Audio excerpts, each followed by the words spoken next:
বিভিন্ন সময় হারিয়ে যাওয়া, চুরি হয়ে যাওয়া মোবাইল ফোনগুলি উদ্ধার করে প্রকৃত মালিকের হাতে তুলে দিল মাদারপুকুরিয়া থানা পুলিশ। রবিবার থানা প্রাঙ্গণে আয়োজিত একটি অনুষ্ঠানের মধ্য দিয়ে মোবাইল ফোনগুলি প্রকৃত মালিকদের হাতে তুলে দেওয়া হয়। বিভিন্ন নামীদামি কোম্পানি 20টি মোবাইল ফোন প্রকৃত মালিকদের হাতে তুলে দিয়েছে পুলিশ কর্তারা। উপস্থিত ছিলেন পুকুরিয়া থানার ওসি মৃণাল চ্যাটার্জি সহ পুলিশের অন্যান্য আধিকারিকরা। পুলিশের তরফে প্রকৃত মালিকদের সমস্ত নথিপত্র খতিয়ে দেখার পর মোবাইল ফোনগুলো তুলে দেওয়া হয়েছে। মোবাইল ফোনগুলি পেয়ে পুলিশের কাজে বেজায় খুশি প্রকৃত মালিকরা। কি আছে নাম বলুন তো? স্বপন কুমার বসা। স্বপন কুমার বসা। নেক্সট নামগুলো বলো তাহলে। আশরাফ বসা স্যার। মেহবুবা নাম। কেমন ছেলে আছে না? মোটর। মোটরলা আছে।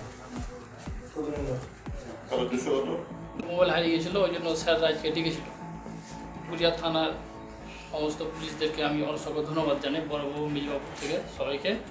আর আমার মোবাইলটা হারিয়েছিল অচিন্তলা হাট থেকে 7/1/2025-এ। আজকে পেলে কেমন লাগছে? খুব ভালো, আমি আজকে আনন্দ গর্বিত খুব মনে করছি যে স্যাররা আমার কাজটা করে দিয়েছে, মোবাইলটা পেয়েছি তাই জন্য। আপনার ব্যুরো নিউজ বাংলা টাইমস।